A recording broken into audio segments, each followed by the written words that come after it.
Bom, hoje a nossa exploração mais a fundo vai mergulhar num texto bem específico, o A Falsa Teologia Universalista do Todos. Isso, um material que critica uma corrente de pensamento que a gente chama de universalismo religioso. Exato.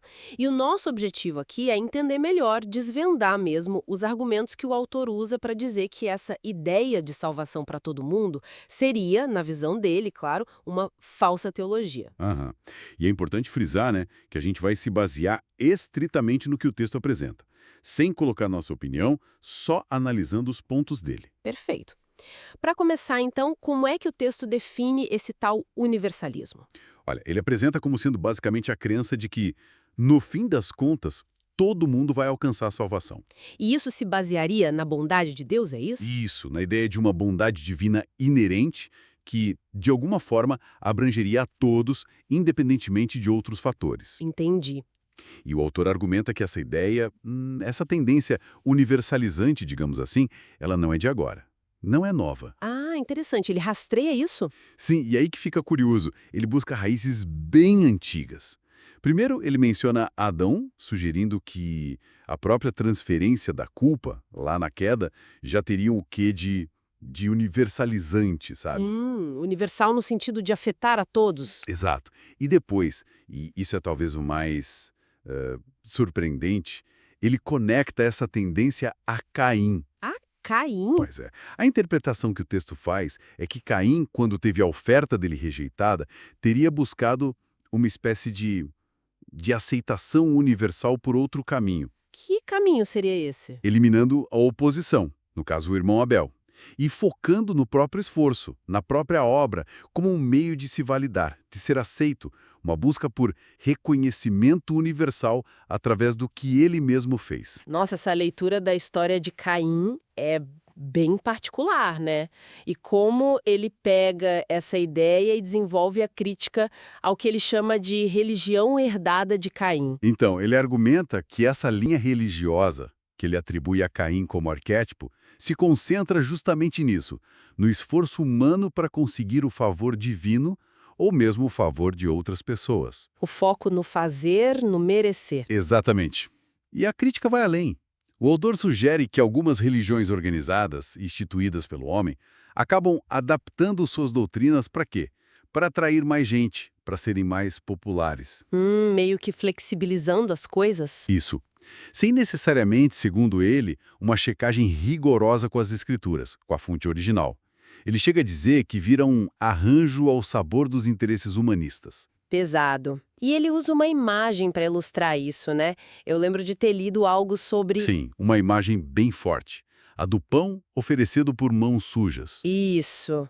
O que ele quer dizer com isso exatamente? A força dessa analogia está na ideia de que, para ele, mesmo a tentativa religiosa humana mais bem intencionada, ou o pão mais apetitoso que seja, se ele vem do esforço próprio, dessa base contaminada, ele é inaceitável para Deus. Entendi. As mãos estão sujas pela natureza caída, então o que elas oferecem também está. Na lógica do texto, sim.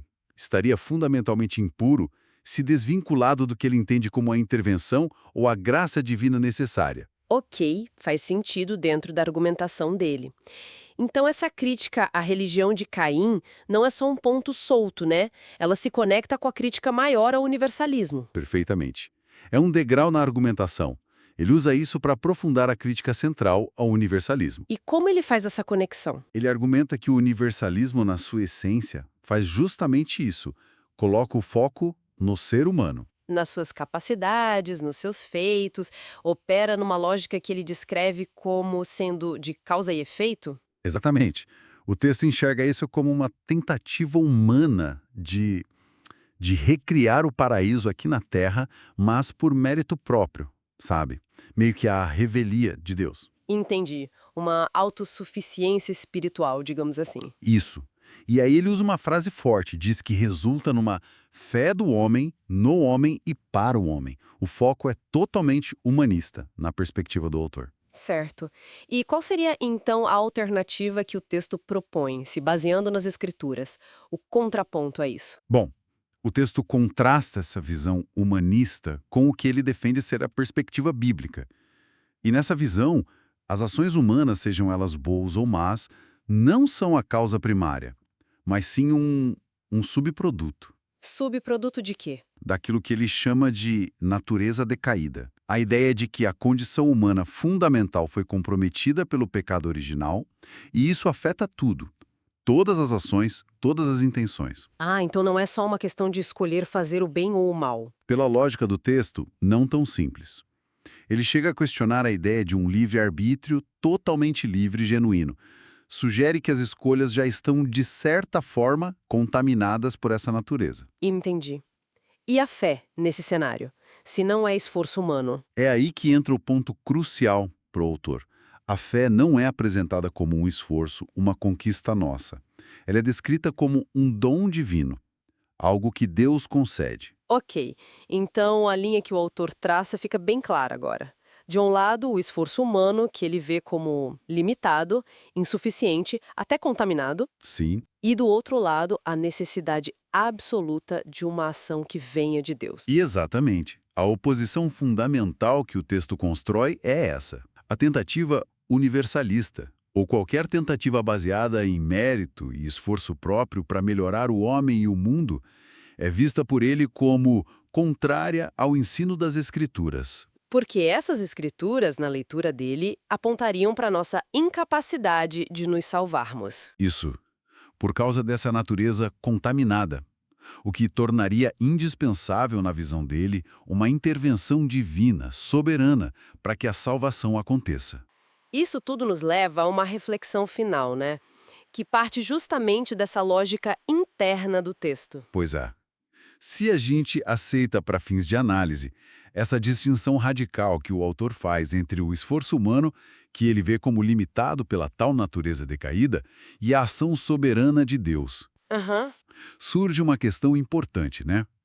Como essa perspectiva impacta o nosso entendimento sobre o valor, sobre o propósito das nossas ações morais, éticas no dia a dia, ou até nos esforços para melhorar a sociedade. Se a salvação e a transformação real dependem só de Deus, qual o lugar do nosso agir? Fica essa pergunta. Exato. O texto termina com aquela expressão forte, só lhe deu glória, né? Glória somente a Deus. Um pilar teológico importante para essa visão. Sim, que reforça essa ideia da exclusividade da ação divina na salvação. E isso, quer a gente concorde ou não com a premissa do autor, nos convida a pensar sobre quais bases, sejam elas teológicas, filosóficas ou outras, a gente constrói o nosso sentido para a vida, para a salvação, se for o caso, e qual o papel que a gente atribui às nossas próprias ações nesse cenário todo. Uma ótima questão para a gente continuar pensando.